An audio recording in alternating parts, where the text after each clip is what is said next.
Mweri wa 11 mwaka muhituku nirio thina wa ndwari waingirire mucii gwa Stephen Kimani riria mwari Anne Wanjiru wa ukuru wa miaka 12 atengeririo thibitari thutha wa gukorwo agiturwo ni mutwe, gutahika hamwe na ndariri ingi. Kigegania ndagitari akiona ni mwihire tukiheo rifaro ya Thika thibitari twathie Thika nao ni kwari gutuku muno magitwira turoke muthenya uyu ungi.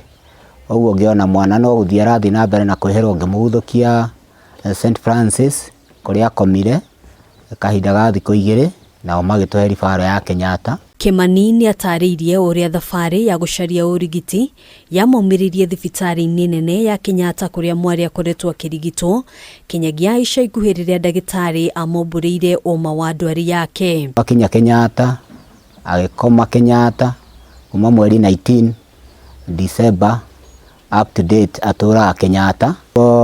Athondekirwo turerwo ni ndagĩtarĩ ni arabatara kindu gĩgwĩtwo bone marrow transplant na erendekana milioni 6 na riu ithuĩ tutire na mbeca icio. Mwonagia na ngamomeria ngamonia mbeca icio ni ikuoneka thĩinĩ wa Kristo Jesu.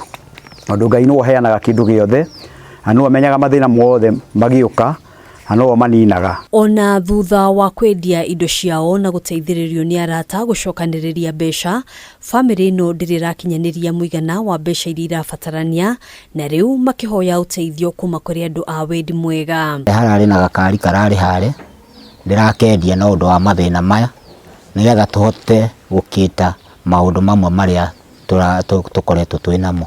Hoya andu aria othe mateithanagia matuiguire tha na nigetha matwaure kimurigo giki ni tondu ni kimurigo kiritu muno. Nditanyina wa mwana no nyenda mwana wakwa acokerere thukuru tondu ndihotaga guikara nyumba na thayu ni mwana wakwa.